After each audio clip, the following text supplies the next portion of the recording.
अरे रेडमैन, कहाँ हो तुम? अरे यहीं पर हूँ ब्लैकमैन। उफ, ये क्या हाल बना लिया तुमने? इतने कमजोर कैसे हो गए तुम? अरे क्या बताऊँ ब्लैकमैन, बहुत ही हालत ख़राब है। अरे क्या हो यार, गया? मेरे चाहने वालों की संख्या कम होती जा रही है, इसी बात का चिंता हो गया है। ऐसी चिंता में मैं कांटा जैसा पतला होता जा रहा हूँ। ऐसा क्या हो गया है कि तुम्हारे चाहने वालों की संख्या कम हो रही है? अरे आजकल कुछ चाहने वाले लेखांकन के पिता कह कर मुझे परेशान कर रहे हैं। लेखांकन के पिता कौन है ये मैं कैसे बतलाऊं? मैं तो सिर्फ ये जानता हूँ कि मेरा पिता कौन है, आपका पिता कौन है, मेरे जानने वालों के पिता कौन है। लेखांकन के पिता कौन है मैं कैसे जाऊँ? क्या मैं उसका ठेका ले रखा हूँ? अरे पगला, तुम लेखांकन के बारे में नहीं जानते हो? अरे भाई, अब तू भी चालू मत हो जा। देखो दोस्त, लेखांकन को इंग्लिश में अकाउंटिंग कहते हैं और लेखांकन के पिता का अर्थ हुआ लेखांकन के जनक कौन है। इंग्लिश में इसका अर्थ होता है फादर ऑफ अकाउंटिंग। इंग्लिश में क्या अर्थ होता है, फारसी में क्या अर्थ होता है, ये सब छोड़ो और बताओ लेखांकन के पिता आखिर है कौन? अच्छा चलो, आज मैं तुम्हें लेखांकन का पूरा इतिहास ही बता देता हूँ। हाँ भाई, प्लीज़ जल्दी बताओ, पूरा बताना। अरे रेडमैन, अच्छा हुआ तुम यहाँ मिल गए। मुझे पूछना था कि लेखांकन के पिता कौन है। मुझे भी। देखा ब्लैकमैन, बस यही हो रहा है मेरे साथ, सब मजाक बना के रख दिए हैं। देखो बच्चों, वैसे तो लेखांकन के पिता लुकास पेसियोली को माना जाता है, जो कि एक इटालियन थे। लेकिन मैं इस गलत धारणा को स्पष्ट करना चाहता हूँ कि लेखांकन के पिता कौन है ये तो आज तक किसी भी इतिहासकार ने पता नहीं लगा पाया है। हाँ, लुकास पेसियोली को लेखांकन का पिता कहा जाता है, लेकिन ये गलत है। लुकास पेसियोली ने लेखांकन का आविष्कार नहीं किया, लेखांकन के विषय में नहीं लिखा, बल्कि लेखांकन करने के लिए एक विधि का इजाद किया, जिसे दोहरा लेखा प्रणाली, इंग्लिश में डबल एंट्री सिस्टम कहा जाता है। ओ, तो लेखांकन के जनक लुकास पेसियोली हैं। फिर वही बात, मैंने क्या कहा? लेखांकन के पिता नहीं, दोहरा लेखा प्रणाली के पिता है लुकास पेसियोली। क्या रेडमैन, तुम भी ना, इसीलिए तुम मजाक के पात्र बन गए हो। चलो दोस्त, और आगे बताओ। वैसे तो कुछ इतिहासकारों का मानना है कि लेखांकन की शुरुआत लगभग आज से 7,000 वर्ष पहले ही हो चुकी थी और ये शुरुआत मेसोपोटामिया सभ्यता के अंतर्गत हुई थी। लेकिन मेरा मानना है कि लेखांकन इस दुनिया में तब से हो रहा है जब से लोग आपस में व्यापारिक लेन देन करना सीख लिए होंगे, क्योंकि व्यापारिक लेन देनों को लिखने के लिए कोई न कोई विधि तो जरूर प्रयोग में लाते होंगे। वैसे हिंदू धर्म में कुछ ग्रंथों में, जैसे कि रामायण के अंदर भी ये स्पष्ट प्रमाण मिलता है कि जब राम भगवान से मिलने के लिए वन के अंदर उनके छोटे भाई जाते हैं, तब राम भगवान उनसे राज्य के बारे में पूछते हैं और वहाँ का लेखा जोखा मांगते हैं। तो इससे यह स्पष्ट होता है कि उस समय भी व्यापारिक लेन देनों का लेखा तो होता ही होगा, लेकिन हाँ, विधि अलग अलग होगी। सभी सभ्यता अपने व्यापारिक लेन देनों के लिए लेखांकन तो करते ही होंगे, लेकिन सबका विधि अलग अलग होगा।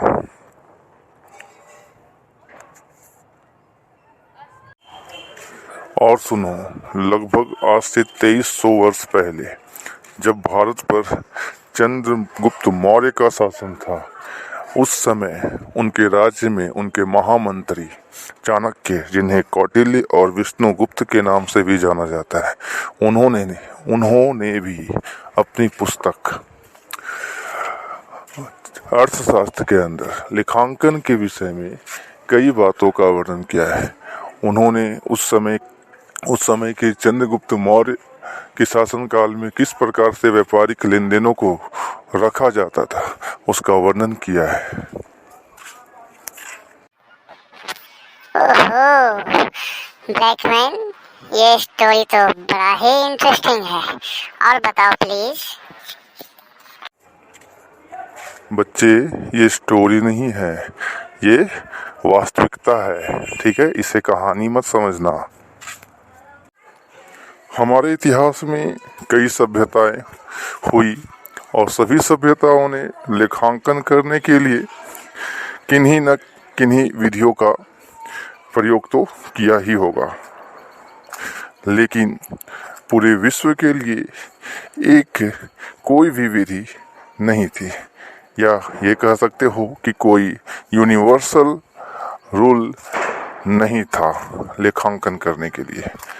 तब जाकर सन 1494 में 1494 में इटली के लुकास पेसियोली ने, जो कि एक गणितज्ञ थे, इंग्लिश में से मैथमेटिशियन कहा जाता है, जो गणित के पुस्तक लिखते थे, उन्होंने लेखांकन करने की एक विधि का खोज किया जिसका नाम रखा गया दोहरा लेखा प्रणाली, डबल एंट्री सिस्टम। इसके बारे में उन्होंने अपनी पुस्तक सुम्मा डे अर्थमेट्रिका जियोमेट्रिका प्रोपोर्शनेट के अंदर एक अध्याय का वर्णन किया जिसका नाम था डी कॉम्प्यूटिसेट स्क्रिप्चरिस। इसी के अंदर उन्होंने दोहरा लेखा प्रणाली के बारे में बताया है, जिसे बाद में चलकर पूरी दुनिया ने माना और पूरा संसार इसे एक सर्वमान्य सिद्धांत के रूप में लेकर चला। अच्छा ब्लैकमैन, तो ये बताओ, लुकास पेसियोली तो इटली के रहने वाले थे, तो उन्होंने किस भाषा में इस पुस्तक को लिखा था? अच्छा सवाल है बच्चे। लुकास पेसियोली ने इस पुस्तक का निर्माण फ्रेंच भाषा में किया था।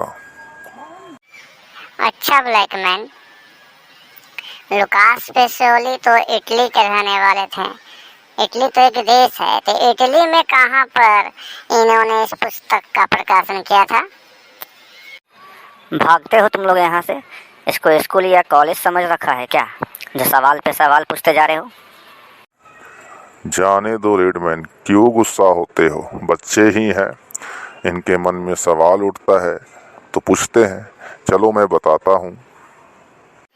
अरे रेडमैन, तुम तो कुछ जानते ही नहीं हो और सुपर हीरो बन के घूमते रहते हो। बेकार के सुपर हीरो हो तुम। उतार के फेंक दो ये वर्दी जो सुपर हीरो का वर्दी पहन रखे हो। बिल्कुल सही बोला तुमने दोस्त, ये कोई सुपर हीरो नहीं है। सुपर हीरो तो ये हमारे ब्लैकमैन हैं। ऐसा नहीं कहते बच्चों, सभी का सम्मान करना सीखो, ठीक है? रेडमैन भी सुपर हीरो है। हाँ, भले ही लेखांकन के बारे में इन्हें नहीं पता है, वैसे भी लेखांकन के बारे में इन्हें कहाँ से पता होगा? कई सारे लोग तो कॉमर्स पढ़ते ही नहीं है, क्योंकि ये जानकारी सिर्फ कॉमर्स स्ट्रीम वाले छात्रों को दी जाती है। आज के समय में झारखंड, बिहार, पश्चिम बंगाल जैसे राज्यों में लोग सिर्फ साइंस और आर्ट्स लेते हैं ताकि वैज्ञानिक या डॉक्टर या इंजीनियर या फिर सरकारी नौकरी कर सके। कोई भी कॉमर्स के बारे में जानने की कोशिश नहीं करता है, और कॉमर्स ही वह स्ट्रीम है जिसके माध्यम से आप व्यापार के बारे में जानते हैं, व्यापार को प्रबंधित करने के बारे में जानते हैं। एक अच्छा उद्यमी बनने का जानकारी इसमें दिया जाता है। और आज भारत में यदि बेरोजगारी का आलम है तो इसका कारण यही है कि लोग सिर्फ सरकारी नौकरी और डॉक्टर इंजीनियर बनना चाहते हैं। कोई अपना व्यापार स्थापित ही नहीं करना चाहता है, कोई एंटरप्रेन्योर नहीं बनना चाहता है। यही कारण है कि भारत की अर्थव्यवस्था आज भी विकासशील है। Sorry Blackman. अच्छा छोड़ो इन सब बातों को और सुनो। लुकास पेसियोली ने अपनी पुस्तक डीकम्प्यूटेड स्क्रिप्चर्स का प्रकाशन इटली के वेनिस नगर में सन 1494 मतलब 1494 में किया था। हाँ, एक बात स्पष्ट कर दूं कि डीकम्प्यूटेड स्क्रिप्चर्स कोई पुस्तक नहीं था, ये एक अध्याय था।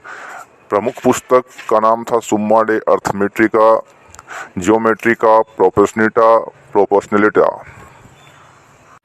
अच्छा ब्लैकमैन, ये बतलाओ कि लेखांकन की दोहरा लेखा प्रणाली की इस विधि को लुकास पेसियोली ने तो फ्रेंच भाषा में लिखा था, तो इसका अंग्रेजी अनुवाद किसने किया था? अब क्या हुआ रेडमैन, अब तुम सवाल क्यों पूछ रहे हो? हाँ बोलो रेडमैन बोलो। शट अप, चुप रहो बच्चों, मजाक उड़ा रहे हो मेरा? अरे रेडमैन छोड़ो, बच्चे हैं। सुनो, ये जो लुकास पेसियोली थे ना, ये फ्रेंच भाषा में अपनी पुस्तक को लिखे थे, लेकिन इसका अंग्रेजी में अनुवाद सन 1543 में एक विद्वान थे जिनका नाम था ओल्ड कैसल, उन्होंने इसे अंग्रेजी में अनुवादित किया था। और भी कुछ बताओ ना ब्लैकमैन लेखांकन के बारे में। हाँ ब्लैकमैन, और बताओ ना, बहुत ही अच्छा लग रहा है और बहुत ही अच्छी जानकारी है। नहीं बच्चों, आज के लिए बस इतना ही। यदि और भी जानना चाहते हो तो मेरा YouTube पर एक चैनल है जिसका नाम है द कॉमर्स केयर, उस पर जाओ और सब्सक्राइब करो और बेल आइकन पर भी प्रेस कर देना, ताकि मैं इस तरह का जब भी जानकारी दूं तो आपको वो जानकारी मिल सके। क्योंकि अभी मुझे समय नहीं है, मैं अब चलता हूँ। ठीक है रेडमैन, अब मैं चलता हूँ। अब कोई भी तुमसे लेखांकन के बारे में पूछे तो बताना, और तुम भी मेरे चैनल को ज़रूर सब्सक्राइब करना, ताकि मैं और भी ज़्यादा से ज़्यादा वीडियो बनाकर आपको लेखांकन के विषय में जानकारी दे सकूं। ठीक है ब्लैकमैन, थैंक यू ब्लैकमैन। हाँ थैंक यू ब्लैकमैन।